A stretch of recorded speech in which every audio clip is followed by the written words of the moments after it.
Hi, I'm Eric, and I'm back with another video. It's Saturday, what is it, June 21st. Looks like we're heading into summer, and we'll see if this is one of a number of summers that will continue on into the future, or if this is the last summer of humanity. I'm calling this the MacKinder Strikes Back, or will the grand chessboard be upended? So I'm going to talk about, of course, the situation that's going on in with Iran, Israel, the United States, and the war drums that are beating. This all, and what's really interesting is you have very intelligent people. I was just listening to Doug McGregor, who says, the average American person, all they care about is where they're going to get their next beer and what's on for what's the next game to watch. They don't really care about any of these issues. On the other hand, there are people like myself who I kind of see myself as being someone in the cave, in Plato's cave, really trying to figure out what's actually going on and trying to get outside the cave to see what those shadows that we see presented on the TV screen or on the pages of the newspapers or on the computer screen, whatever. What does it all really mean? So, as we all know, just in the last few years, first of all, we had a war develop in Ukraine, and the intent of that war, as the U.S. government, as Lloyd Austin, the former Secretary of Defense, said, was to weaken Russia. And the whole idea of weakening Russia is because Russia is a huge country. It has a lot of resources, and unfortunately, it does not share the ideology of the West, which is to plunder and control everything else in the whole planet, which has basically been the modus operandi of the entire Western civilization for at least the past 500 years. Well, they misunderestimated, to use George Bush. The thing about the West is that as it's gotten more and more successful, it's also gotten stupider and stupider. So at a certain point in the year 2000, you had George W. Bush saying, "I misunderestimated," whatever that means. He underestimated what would happen with the 9/11 attacks. He didn't realize that when he got a memo saying Osama bin Laden destined to attack, that it actually was something he should notice. But that's a whole other story. And parenthetically, I'll just mention that I just saw a video today where you just can't make this stuff up, So because it's Benjamin Netanyahu is probably the greatest leader of the United States since George Washington, in a perverse sort of way, because this video quoted him as saying that in 1995 there was going to have to be a major war to get control of the Middle East, and the only way that could happen is if if the World Trade Center fell. He actually said that. And then the day after, and then I never had seen that before, but it was a video. It actually shows him saying this. And then the day after 9/11, the New York Times reporter says, "What's your opinion of what went on?" And Benjamin Netanyahu says, "It's very good." Well, not good, but it'll create sympathy for Israel. So here we are. That was 2001. Here we are in 2025. And Benjamin Netanyahu has been swearing up and down that Ukraine has been on the verge of creating a nuclear weapon apparently since 1984. In the next 3 months. So 1984 in the next 3 months, 2000 in the next 3 months, 2010 in the next 3 months. Here we are in 2025. Any day now, and we're just going to have to do something about this. Well, so we have this war in Ukraine, and war in Ukraine is not working out the way the United States really wanted it to. So then we have this situation with Israel, and Israel decides out of the blue, and I shouldn't say out of the blue because there was a lot of pressure on Iran to succumb to U.S. Demands, that it get rid of its by its own admission, non-existent nuclear weapons program. So, so they're making impossible and absurd demands on an issue that doesn't even exist. But it's not about the issue of nuclear weapons. The issue is about gaining control of the Asian continent, because the Asian continent is the repository of the vast majority of the world's resources. That is what this is all about. So I say that it's not a war about Israel and poor little Israel, the victim of the evil Iranians or the evil Arabs. What it really is about is using Israel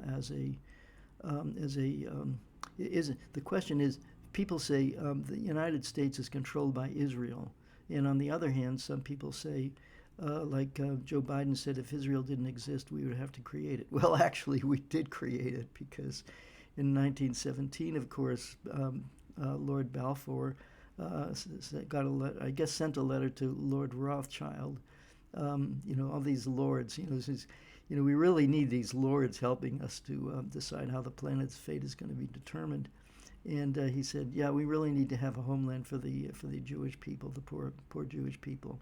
So Israel was created in 1948, especially partly because of the sympathy that people had for the Jewish people, following the Holocaust, partly because Harry Truman got a large campaign contribution from some wealthy Jewish contributors, and also the Soviet Union at the time saw Israel as being a kind of a socialist bastion, because many of the Jews who founded Israel were socialists, and they had a natural affinity for the Soviet Union. But the Soviet Union found out to its chagrin that other factions of the Jewish community had completely other ideas. So, which Albert Einstein actually referred to in his letter to the New York Times, in which he pointed out that the main political actors, you could say, that were taking charge of Israel's political discourse were racists and fascists who committed atrocities and terror attacks. So this is 1948.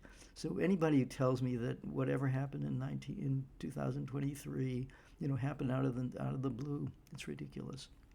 Okay, so we are, and Israel thought that it was going to be able to, create a great real estate opportunity for Donald Trump and Jared Kushner, his son-in-law, by taking over Gaza and creating a wonderful resort.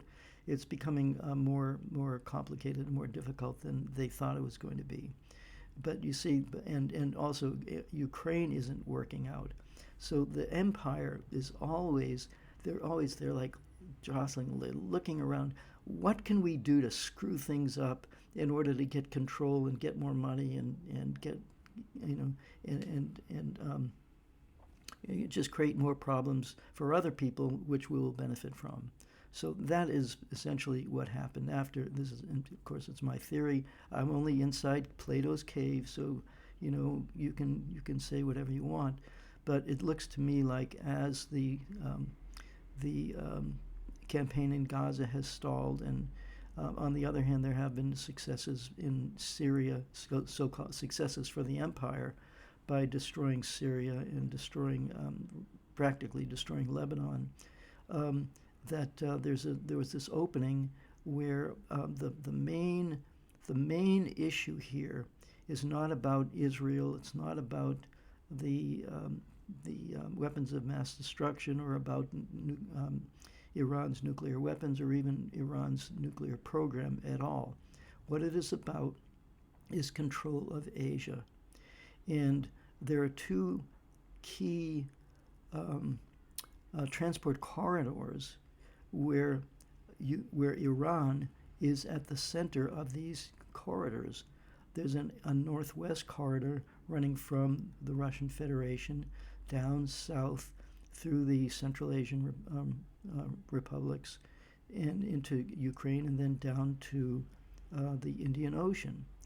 And that what that does is it obviates the need for Russia to go through the Black Sea and through the Mediterranean and through the Suez Canal in order to get its products out and for products to come back in.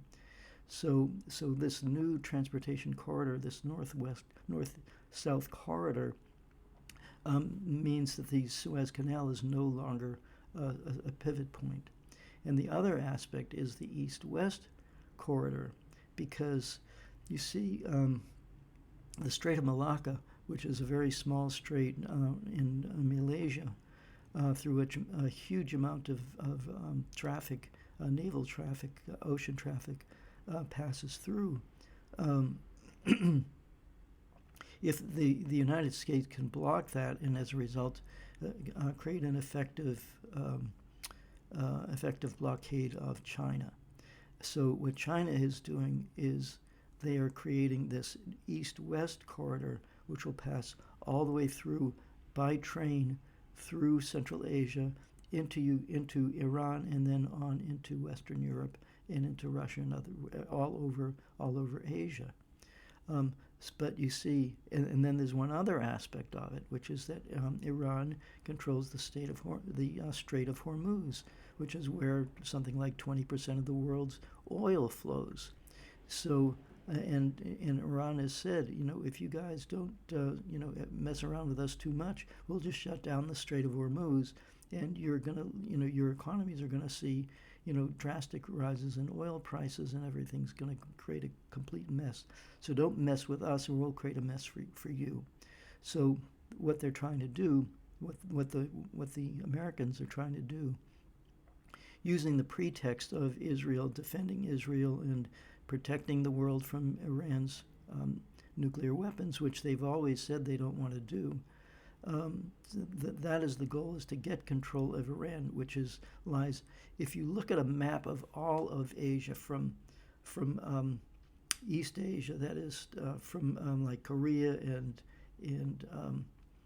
Tianjin in China, all the way to Western Europe, into Spain and France, and ultimately into England. This is huge landmass, and Iran is a natural pivot point, a natural central point for all of that traffic, both east and west and north and south. And of course, as I mentioned, the Strait of Hormuz. So that is really what this war is about. The United States really wants to disrupt this whole pattern of Asian integration, this whole pattern of the BRICS, which is primarily Asian countries.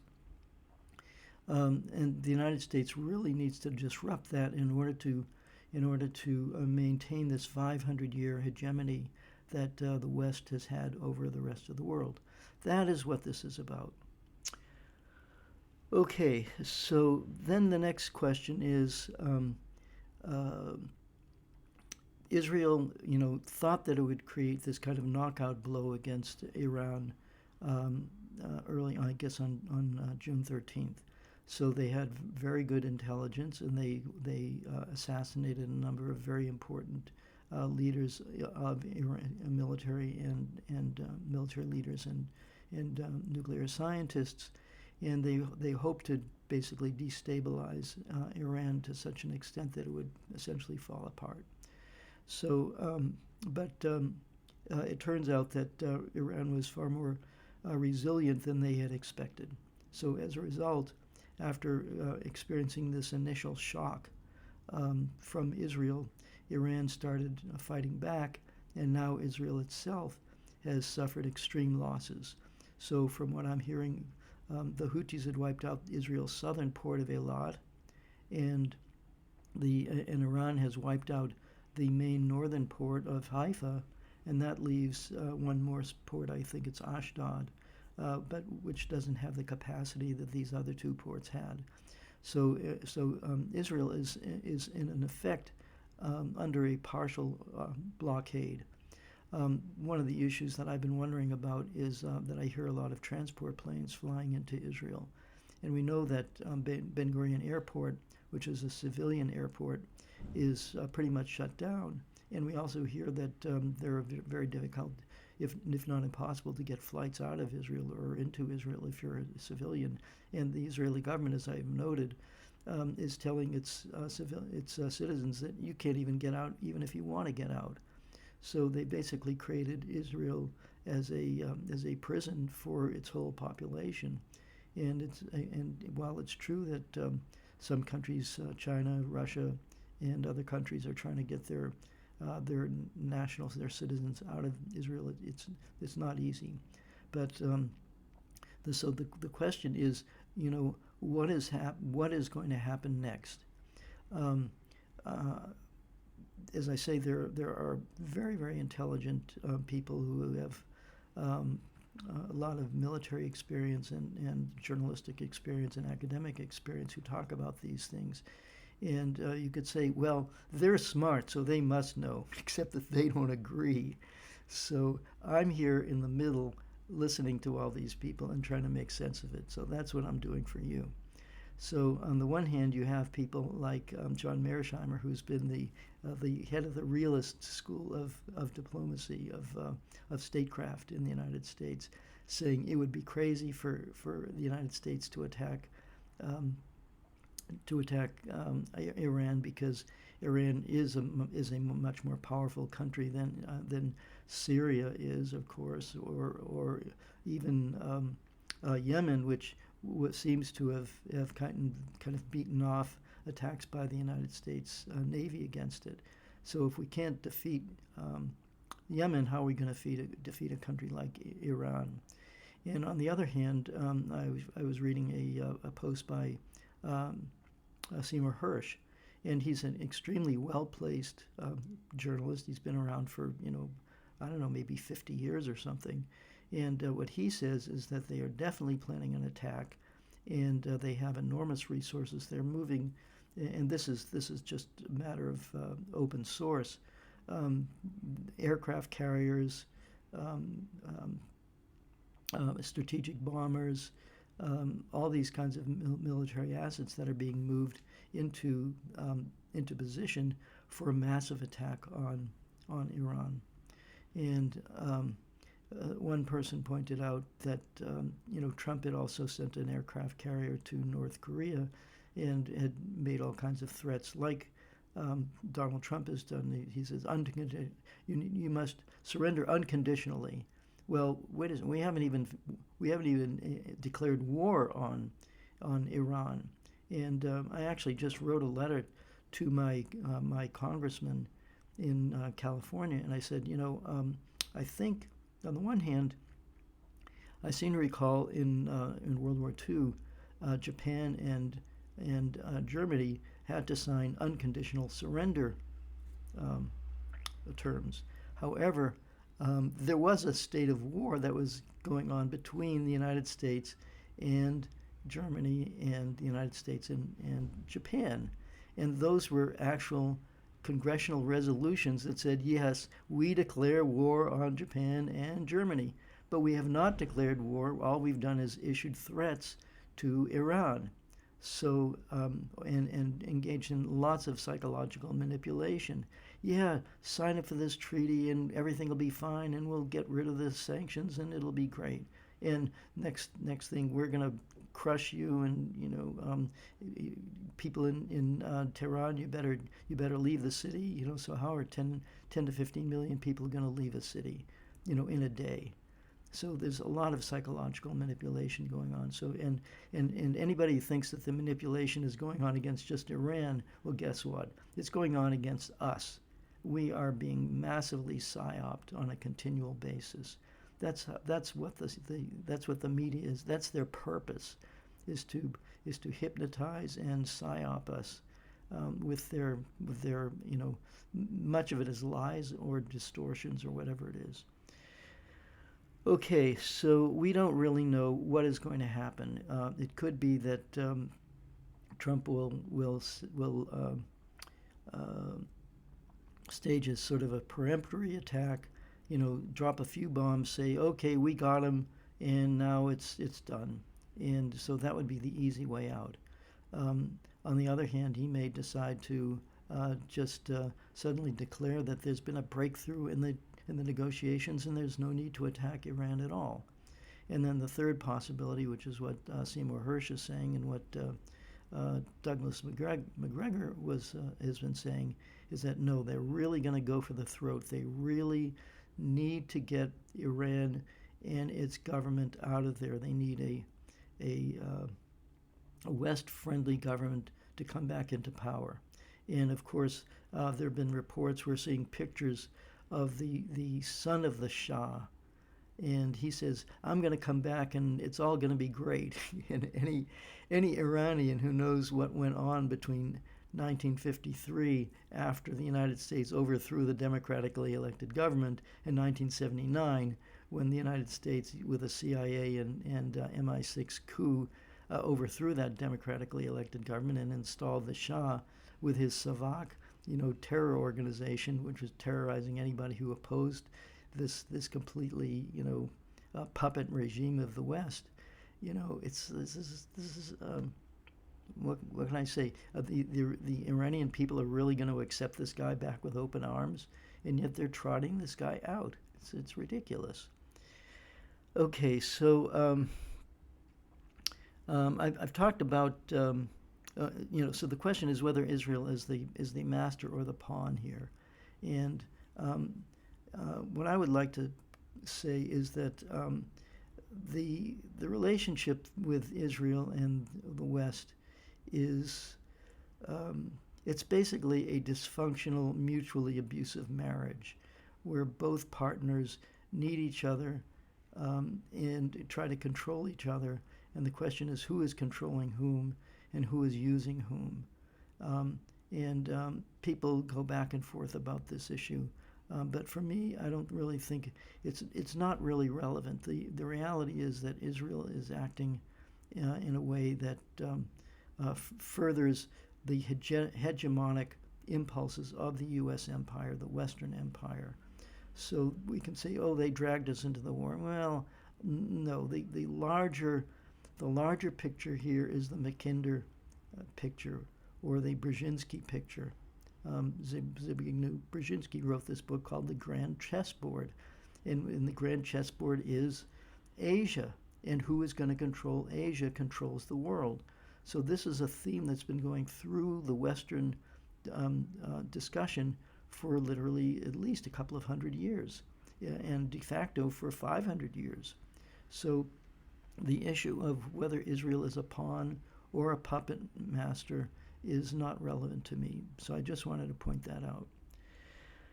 Okay, now another aspect of this is Iran's resources, because it's not only is it from a transportation corridor point of view, but also the West has a continual problem. It's a crisis of debt, and the U.S. government's debt is now approaching $37 trillion. It was $35 trillion a few months ago. It's now up to almost $37 trillion. And all of that needs to be collateralized. Otherwise, the whole deck of cards will just collapse because of this crazy over-leveraging of debt in the economy. And the way they've done that is, first they thought, we'll go into Ukraine because Ukraine has, as Lindsey Graham said, it has $12 trillion of minerals that we want to get our hands on, and we can't allow Russia to get their hands on them. So there is that aspect of it. And if we can, and I call that's just the appetizer, because if the U.S. had been able to get control of Ukraine, then it would have weakened Russia, had basically a dagger in the heart of Russia, because Ukraine is it shares such a long border with the Russian Federation, and if you place nuclear missiles inside of Ukraine, they're 5 or 10 minutes from Moscow, puts tremendous pressure on Moscow, and then using Georgia and creating coups in the Baltic countries and Poland, they basically created lots of enemies against the Russian Federation. And the whole idea of that is to bring down the Russian Federation, break it up, and get control of its resources. So the Ukraine project has failed. Russia's going to win. It's economically stronger than they ever could have expected, so that's failed. And they wanted Russia's resources, and that's failed. So what is next on the as a possibility to replenish the collateral for the Western banking system? And Iran happens to have a huge amount of both minerals and especially oil and gas. So that's another reason why the United States and the British and the West really needs to get hold of get control of Iran. So that's another aspect of it. So now the question that I have is, what are the consequences for this whole adventure? The positive, what they thought would happen is that Israel would stage this attack. This is the optimal scenario from their point of view. They hoped that Israel would attack Iran. They would decapitate its leadership. The country would go into turmoil. That is, Iran would go into turmoil. The United States would get control of it, reinstall the Shah, and everything would be hunky-dory for the West. And not only that, from the resource point of view, but it would also severely disrupt this north-south corridor that Russia has been creating, and the east-west corridor that China has been creating, and this would be a big blow to the whole BRICS project as well. So that's what they hoped for.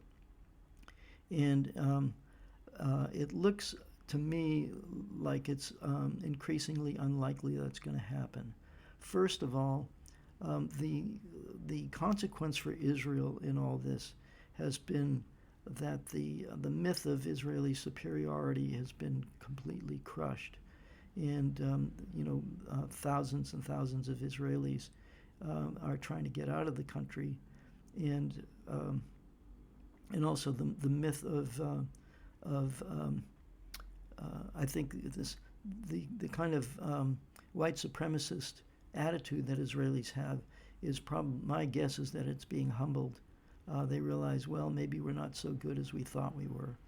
So, but of course, Israel's infrastructure has been severely damaged. So, who's going to pay to fix that? So, one of the major negative consequences has been that Israel as a state itself is severely weakened, and whether it can recover is debatable, because Israel had its own internal conflicts anyway between the far-right nationalist. So there's secular nationalists, like I would say, like Benjamin Netanyahu. There's religious nationalists who go by the idea that the Bible promised Israel from the Nile River to the Euphrates River. So this idea of a greater Israel. They thought that somehow these religious fanatics think that they can get that, and if they think that now, having seen their country essentially blockaded of imports and exports due to their ports being shut down, and massive suffering occurring in the Israeli population, where many of them have to sleep in subways, they're finding out that they're seeing the Gaza that they were cheering on being destroyed. They're seeing that it's come back to them. So this will be a major wake-up call for Israel, and it'll be interesting to see how Israeli society reacts to that. As far as Iran is concerned, this will be difficult, but for them economically, after all, they are being hit with massive missile attacks. But it's a much bigger country, and it can afford to absorb those better. The other thing, the reports that I'm getting is that although Iran has its own issues in terms of secular versus religious and other kinds of political differences, they all understand that their country is under attack, and they're coming together, and they're going to fight, because they know that the ultimate enemy is the West. And there's one other aspect of this, of course, is that Iran, like Russia, there's a very strong pro-Western sentiment in many countries, and particularly has been true in the case of Russia and in the case of Iran. Personally, when I visited Russia, I've met a lot of I have Russian friends, and they think America's just great. I really want to go to America. They have no idea what's going on in America. They have this Disneyland fantasy of what America is. Land of the free, home of the brave, and the streets are paved with gold. It's something like that. Obviously, that's not the way things are going there. But in Iran, it was a kind of similar situation where you had a lot of people who, seriously oppose the theocratic basis of the Iranian government. It is called the Islamic Republic of Iran, and I think there's a fair number of people who are not religious, and they don't really believe in the tenets of Islam to the extent that they want to wear burqas and be so religiously observant. And so you have that kind of faction, which I think is fairly well represented in Iranian society. But at the same time, they realize their country's under attack. They have to pull together. Excuse me. But the other issue is that if the United States really does follow through with this a massive attack, where we're talking about submarines launching Tomahawk missiles and B-2 bombers and B-52 bombers, dropping massive amounts of bombs, which would essentially destroy, as Doug McGregor pointed out, it's not just wiping out Iran's nuclear potential, but essentially wiping out its infrastructure. Very similar. This is what happened in Iraq with the so-called shock and awe campaign, where they destroyed their electrical generation and their water and all the things that a modern society, especially urban society, needs. And if the United States really wipes that out, then that is going to create terrible problems for Iran. But my sense of it is that this could easily be a what we call a Pyrrhic victory, because Iran is so, whether people like it or not, it's so pivotal in the geopolitical configuration of the world, where it is basically, if you look at a map, it's really right at the center between North and South in Asia and East and West, between Europe and the Far East. So as a transportation center, as a key player in the energy markets, it's going to be, whatever happens, the more they create chaos in Iran, it's going to have spillover effects on the West.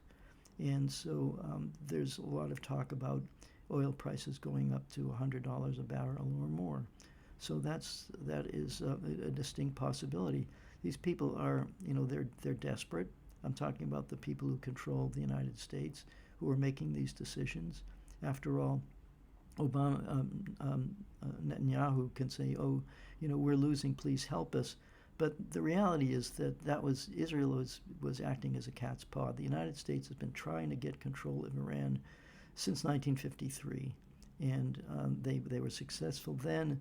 For 25 years, they lost control, and since 1979, they've been trying to get control of Iran. There's a visceral hatred for Iran, actually for several reasons. One is that they just don't. They have this neurotic obsession with having control, and when a puppet state or a vassal state, wrests itself free from Western control, it just drives the people in Washington and London crazy. They are such control freaks that it freaks them out to lose control.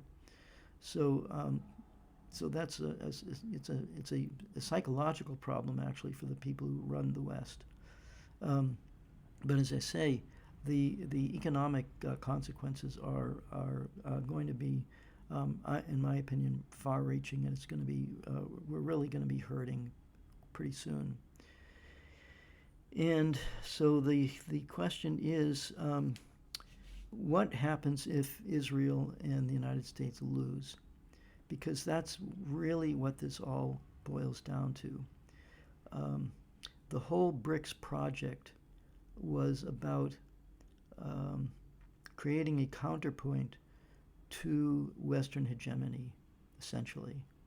And the West has had hegemonic control of the rest of the world for at least 500 years. And if they lose control of it, as they are in the process of doing, the standards of living in the West are going to go down significantly, because we in the West depended on the cheap resources of these other countries that were colonized for literally centuries. And so Europe is heading down the tubes. England, from what I hear, is turning into a third world country. And the United States, I just heard a statistic that I think in like the 1950s and 1960s, the literacy rate of the United States was something like 90 plus percent. But it's now closer to 70%, and half the population has the literacy of a sixth grader. So what you're seeing is a complete degeneration of Western civilization, and that's partly due to the bad decisions that they made, and partly due to the fact that they actually lost control of the resource base, which was propping up their economies, which allowed enough trickle down to allow there to be some degree of social uplift. But you see, what happens is when you have a parasitic organism, and it feeds off of everything that it infects, and if the entities that it feeds off of are able to fight off that parasitic infection, it has to start feeding on itself. And this is exactly what's happening in America and in Europe. So you're going to see increasing poverty and increasing social disruption and dislocation. And I think this is probably inevitable, because even if the United States does score some kind of victory over Iran, the consequences globally are going to be so disruptive that it's going to be bad for everybody. So that's what I see happening, and it's not a pretty picture, but at least I'm just talking reality here, and I'm not the only person who's talking about it. The experts that I listen to, who I consider to be experts, many of them feel the same way. So that's what I want to say, and if you think that what I have to say has enlightened you in any way, then you can head over to one of my stores and buy an information T-shirt, or you can make a contribution to me at my PayPal, or my Buy Me a Coffee, or through Substack. So thanks again very much for listening, and I'll catch you next time.